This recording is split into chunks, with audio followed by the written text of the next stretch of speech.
మార్గములో వారు మేయుదురు, చెట్లు లేని మిట్టలన్నిటి మీద వారికి మేపు కలుగును.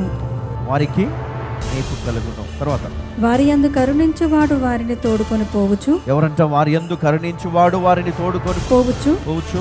నీటి బుగ్గల యొద్ద వారిని నడిపించును. ఎక్కడంట? నీటి బుగ్గల యొద్ద వారిని నడిపించు. కాబట్టి వారికి ఆకలి అయినను దప్పి అయినను కలగదు. ఏమంట?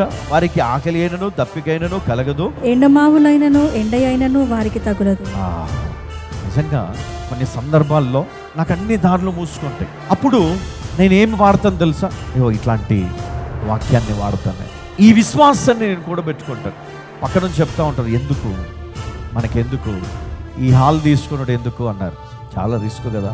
రిస్కే, కానీ దేవుడు తోడుగా ఉంటుంది, రిస్క్ కాదు. కానీ దేవుడు తోడు ఉంటే అది రిస్క్ కాదు.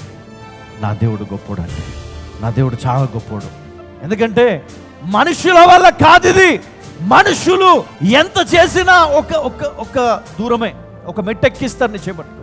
కానీ దేవుడు చివరి వరకు తోడుగా ఉంటాడు. హల్లెలూయా. నేను మనుషులను నమ్ముకోలేదు, కానీ దేవుని నేను నమ్ముకున్నాను. దేవుని చెయ్యి పట్టుకున్నాను. కింద పడ్డా, పడిపోయినా, కొన్నిసార్లు అయితే ఇంకా ప్రాణం పోతుందేమో. చాలాసార్లు చాలా సందర్భాల్లో ఇలాంటి ఎక్స్పీరియన్స్ అవుతూ ఉంటాం. చాలామందికి తెలియదు. ఆ పేషెన్స్ కావాలా, ఫెయిత్ కావాలా, ఆ పోరాడే జ్ఞానము కావాలా, ఆ కీస్ కావాలా. కీ, ప్రతి దానికి ఒక కీ ఉంటుంది, ఒక సీల్ ఉంటుంది. హల్లెలూయా. మరి వాటిని ఎవరు ఇచ్చేవాడు? ఎవరంటే యెహోవా. హల్లెలూయా.